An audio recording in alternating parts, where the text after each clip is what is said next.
ఈరోజు మనం పాలిసెట్లో 50 మార్క్స్కి మ్యాథ్స్ ఉంటుంది కాబట్టి 50 మార్క్స్లో ఒక మార్క్ మనం ఎలా గెయిన్ చేయాలి ఈజీగా అనేది ఒక మార్క్ గురించి మనం చెప్తున్నాం. ప్రీవియస్ ఇయర్లో ఖచ్చితంగా అదే టాపిక్ మీద ఒక మార్క్ అడగడం జరిగింది.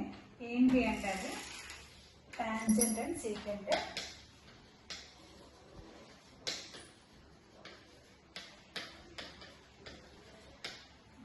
ఆల్రెడీ మీరు 10th లో నేర్చుకున్నారు కదా. టాంజెంట్ అంటే మనం సర్కిల్ని ఒక పాయింట్ నుంచి టచ్ చేస్తూ వెళ్ళే లైన్ని టాంజెంట్ అంటారు. అదే సీకెంట్ అంటే సర్కిల్ని 2 పాయింట్స్ ద్వారా టచ్ చేసుకుంటూ వెళ్ళేదాన్ని సీకెంట్ అంటారు. ఇది ఒక్కటే డిఫరెన్స్. టాంజెంట్ అంటే it touches the circle at 1 point. Secant means touches the circle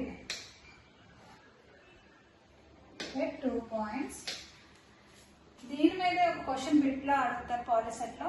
ఏంటంటే మనం డెఫినేషన్స్ ఇవి రెండు. టాంజెంట్ అంటే ఒక పాయింట్ని టచ్ చేస్తుంది, సీకెంట్ అంటే 2 పాయింట్స్ని టచ్ చేస్తుంది. అలా కాకుండా ఇంకా క్వశ్చన్ ఏమడుగుతారంటే టాంజెంట్కి రేడియస్కి మధ్య ఉన్న యాంగిల్ ఎంత అని అడుగుతారు. సో టాంజెంట్కి రేడియస్కి మధ్య ఉన్న యాంగిల్ 90 degrees. అంటే tangent is perpendicular to radius. ఇంకా ఏమడుగుతారంటే ఒక అవుటర్ పాయింట్ నుంచి ఒక సర్కిల్కి మనం ఎన్ని టాంజెంట్స్ గీయగలము అని అడుగుతారు. అవుటర్ పాయింట్ ఏదైనా బయట ఏదైనా ఒక పాయింట్ నుంచి సర్కిల్కి 2 టాంజెంట్స్ గీయగలము. ఆ 2 టాంజెంట్స్ కూడా ఎలా ఉంటాయంటే ఈక్వల్గా ఉంటాయి. అలా కాకుండా ఒక సర్కిల్కి ఎన్ని టాంజెంట్స్ గీయగలము అని అడిగితే ఒక సర్కిల్కి మనం ఇన్ఫినిటీ ఎన్నైనా టాంజెంట్స్ గీయవచ్చు. ఎందుకంటే పాయింట్స్ నెంబర్ ఆఫ్ పాయింట్స్ కలిపితే వచ్చేది సర్కిల్ కాబట్టి సర్కిల్కి మనం ఎన్నైనా నెంబర్ ఆఫ్ టాంజెంట్స్ గీయచ్చు. సర్కిల్కి బయట పాయింట్ నుంచి ఎన్ని టాంజెంట్స్ గీయచ్చు అంటే 2 టాంజెంట్స్ గీయచ్చు. సర్కిల్కి ఒక పాయింట్ని టచ్ చేసుకుంటూ వెళ్ళే లైన్ని టాంజెంట్ అంటారు. సర్కిల్ని 2 పాయింట్స్గా టచ్ చేసుకుంటూ వెళ్ళే లైన్ని సీకెంట్ అంటారు. రేడియస్కి టాంజెంట్కి మధ్య ఉన్న యాంగిల్ 90 degrees అంటారు.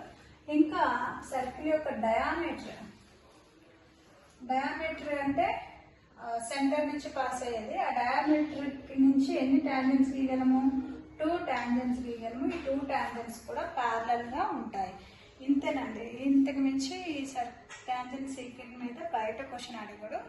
ఒకవేళ అడిగిన ట్రయాంగిల్, రైట్ యాంగిల్ ట్రయాంగిల్ ద్వారా మనం ఒక సైడ్ని కనుక్కోవడం ఉంటుంది. అది ఒక్కటే తప్ప ఇంకా ఇవే బేసిక్ అయితే. Thank you.